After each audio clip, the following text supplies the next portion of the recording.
You're on. Thank you, Art. Good morning. I'm Jeff Chapman from Oak Ridge Associated Universities. It is June 27, 2006. We're in Providence, Rhode Island for the 51st annual meeting of the Health Physics Society. And it's our distinct privilege to have with us today Mr. Bryce Rich from Idaho. And he's a past president of the Health Physics Society. And we're going to spend the next 20 minutes or so introducing Bryce to the History Committee and to the membership at large.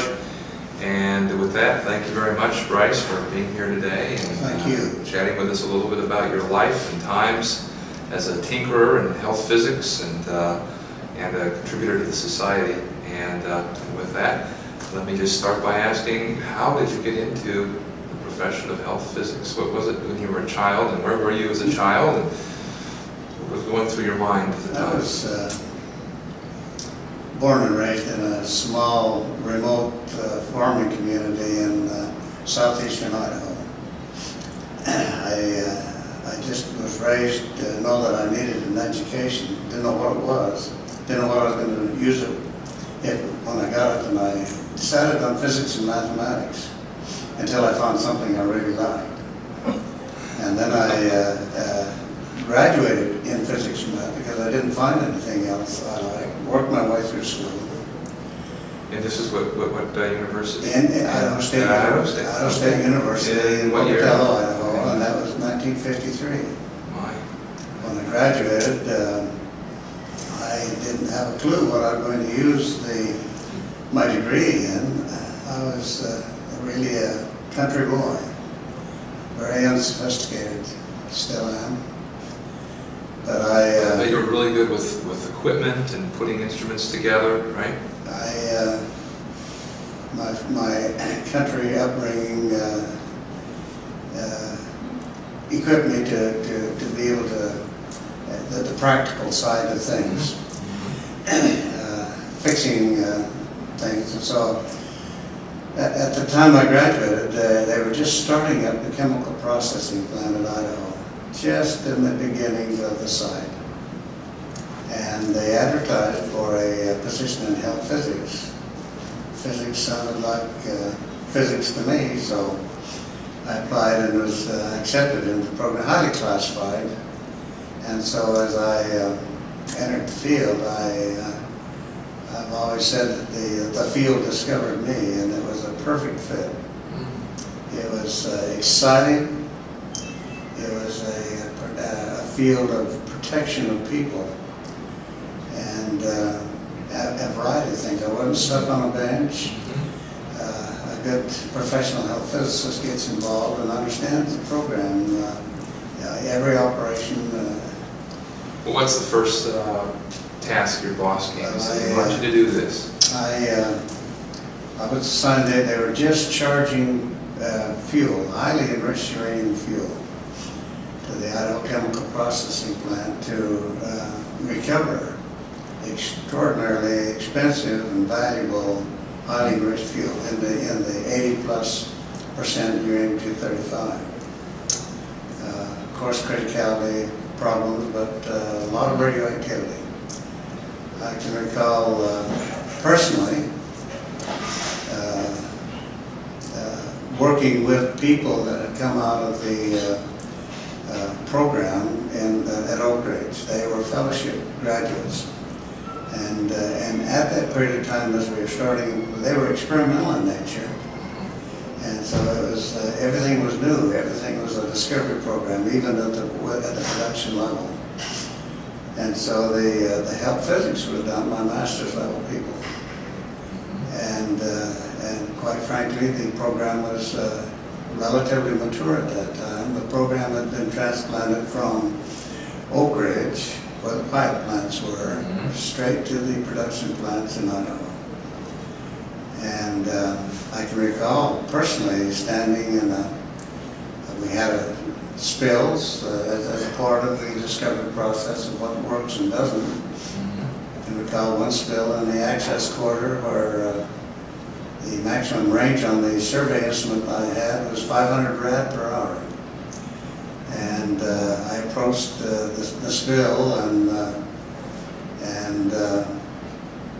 instrument went off scale, and I was probably 3 to 5 feet away from the skull itself. So a good health physicist, of course, can find out a lot of information in a short period of time. You don't stand in 500 rad per hour very long. Right, that's right. And so we were, and that was part of health physics, to discover the ways of protecting people, even in extraordinary conditions.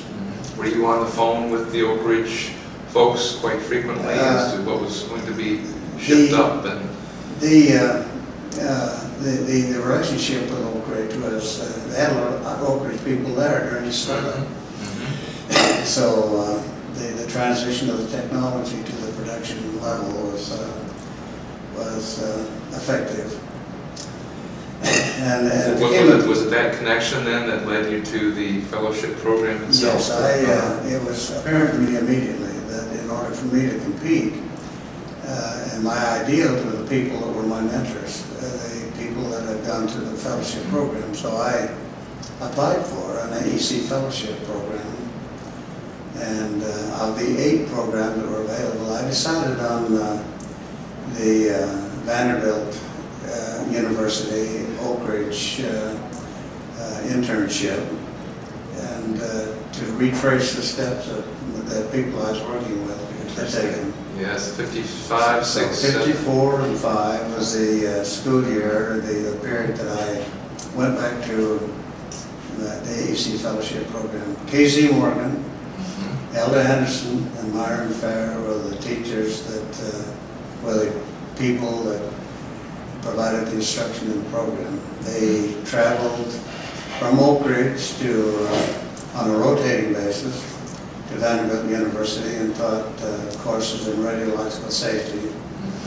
And then, of course, during the summertime, I spent the summer rotating across all of the facilities at X10, Y12, and all of the facilities there. It was an extraordinarily interesting experience for me, and during that period of time, of course, was in the summer of 1955, was the organization meeting in Columbus, Ohio, of the society. Of course, yes. And as a fellowship student, they were kind enough to take the fellowship students, I think there were 8 of us, took us to Columbus, and I had the privilege of participating in the organization meeting of the society. Casey was elected or appointed the president pro tem.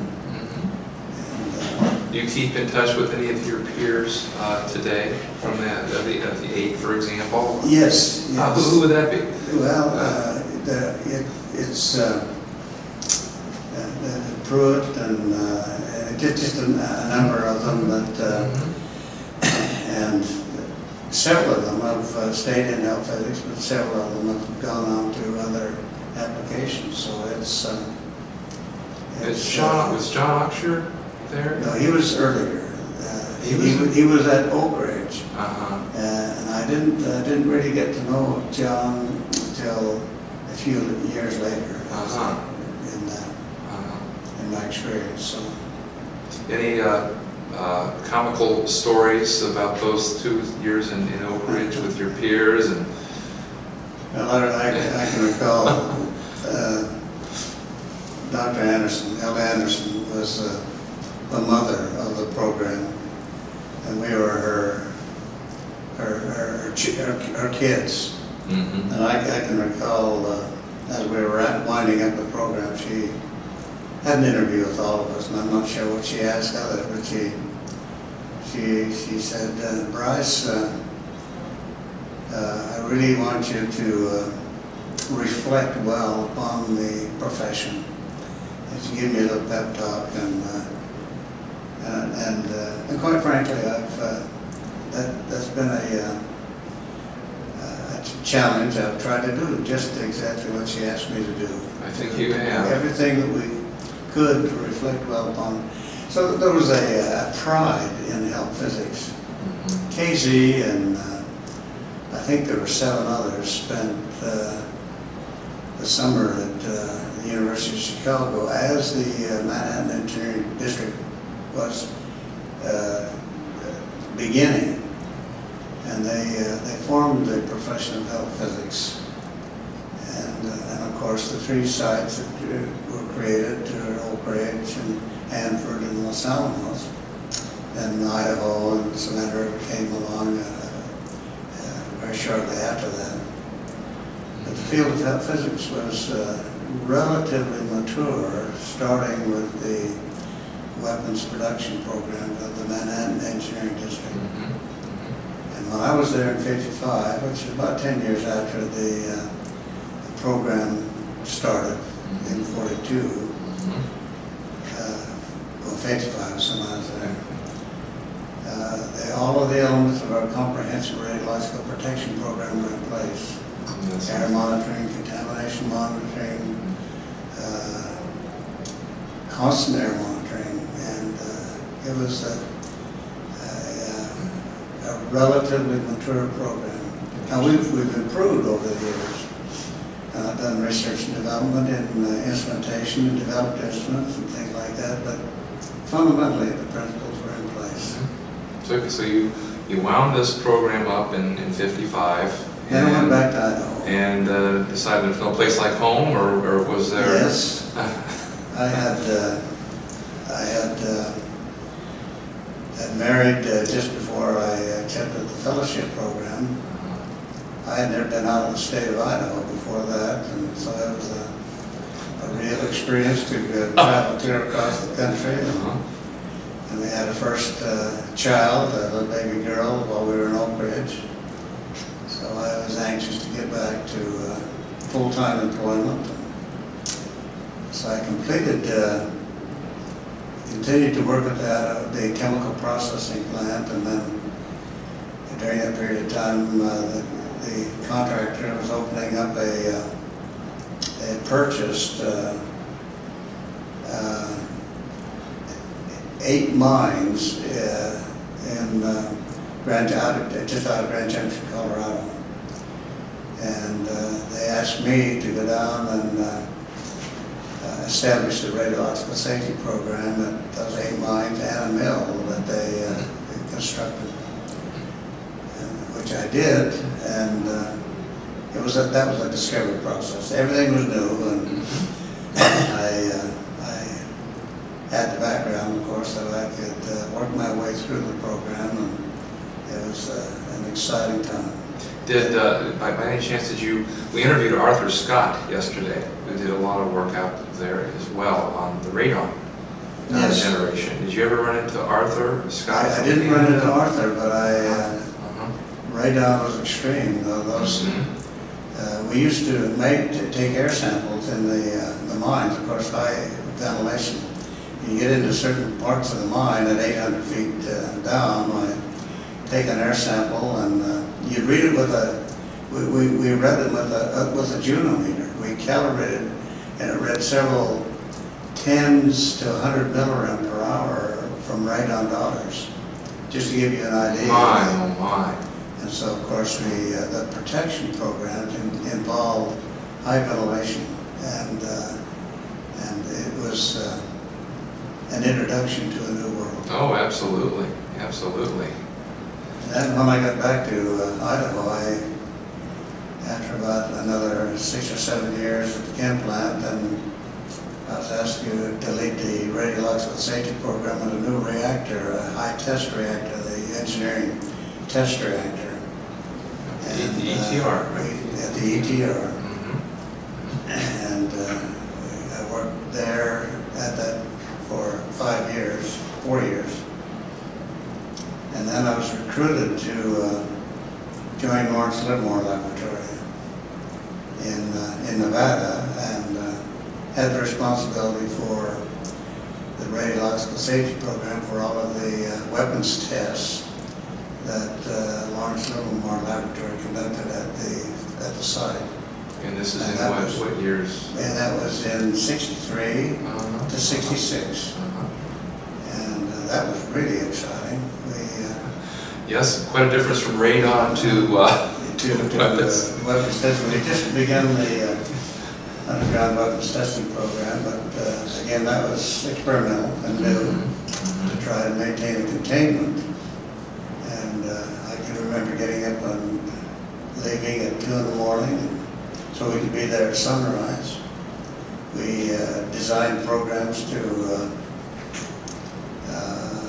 quantify the amount of radioactivity that was released from those tests with an array of radiation instrumentation and air monitors.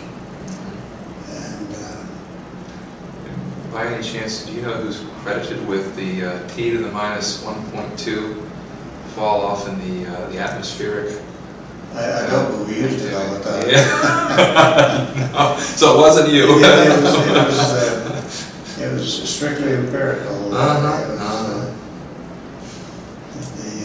gross mixed fission product of the K curve was the minus 1.2. Now, so here you are making the moves from Idaho to Nevada, while at the same time you really kept very interested in the Health Physics Society. So could you expand a little bit on your role? I know you played a very important role in the Health Physics Society. As I've indicated, my discovery of health physics was a profession. And frankly, at the very early stages of the profession, where things were really exciting, experimental and new, and you know, at the campground, it was in order to do the job, you learn about chemical processing, you learn about reactors, and then you learn about nuclear weapons. You watch them assembled, you watch them emplaced, and your responsibility is to understand the physics as well as you can, not as much as the design engineering, but it's exciting. And I can recall that as we conducted tests, and you become familiar with the profession, and it's a very close group of people. And quite frankly, the people within the Health Physics Society are special to me. They are the profession attracts an unusually high caliber of people, in my estimation.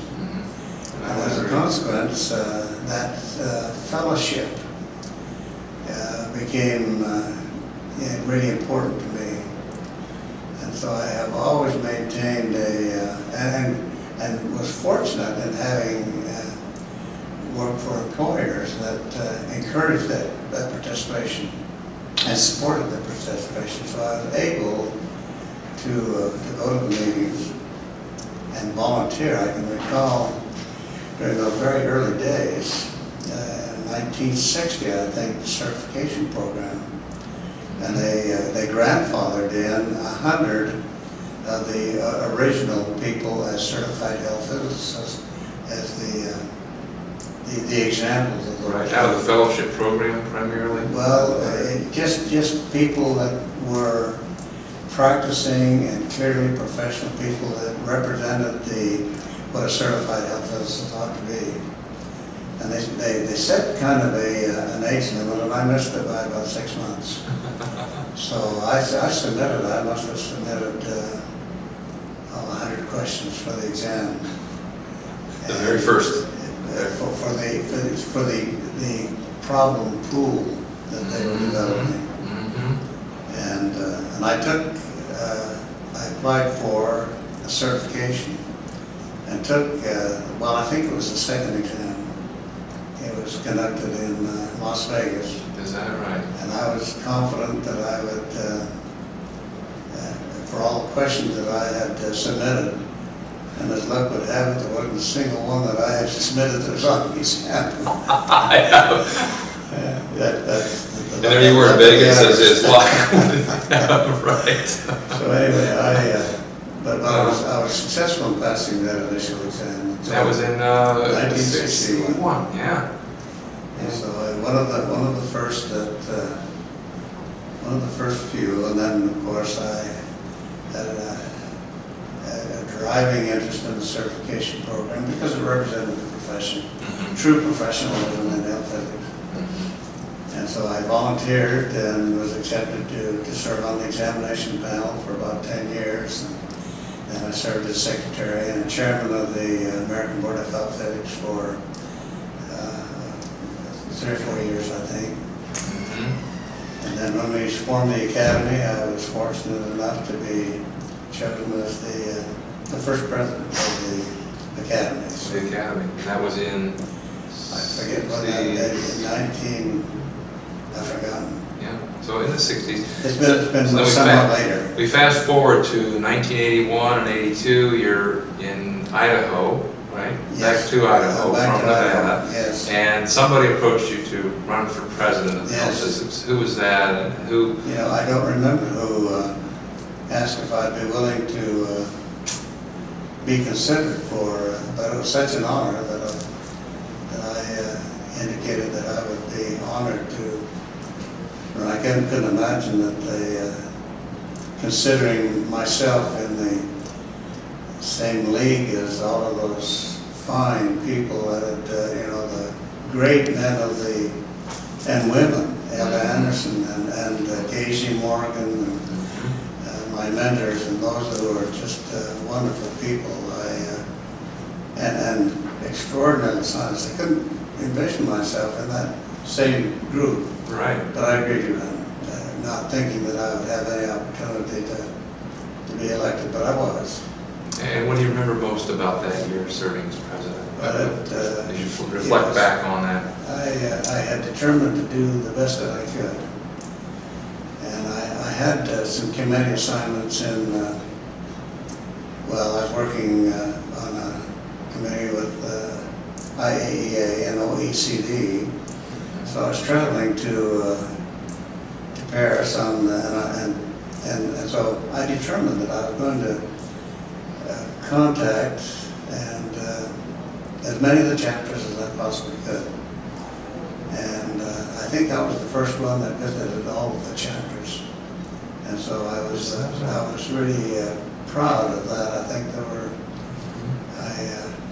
was able to get several of the chapters together to meet at the same time. But I remember coming back from the trip to France, and I had it scheduled carefully all the way along the eastern coast in this area, and I visited all the chapters on the east coast. At the tail end of that, I was just worn out to a frazzle. I'm sure you were. So here we are, you know, 20 some odd years later beyond that, and now when you look at your life in the last 20, what do you reflect on the most in the last 20, and where you are today and what you're doing? My impression again is that the association within the society has been such a satisfying thing to me, primarily because of the caliber and the quality of the people that it attracts. And these are my friends, my family, my professional family. It goes very deep for me, the feeling that I have for the people within the society. And so I have such a great appreciation for that. Yeah. You mentioned earlier that Ella Anderson really had a large part in she did. Yeah, was she the most influential on your career? And she's one of the ones that had the greatest effect on me as far as implementing a desire to contribute and to make a difference. Any other great physicists that you actually worked with? There's so many. You know, there's the ones that I worked with on a continuing basis and continue to work with them. Just the greatest people. It would almost be the Robley Evans and the Newell Standards, and who become very close personal friends. All of these, it's such a privilege to me to meet such great and wonderful people. Fantastic. Well, I know on behalf of the Health Physics Society, we're grateful to have run across your path or vice versa, and I just really, really appreciate on behalf of the History Committee your time this morning. Well, thank you. It's been fun just to reflect a little bit on. Yeah, it's great. It's great. Thank you. Thank you so much. Very much. Okay.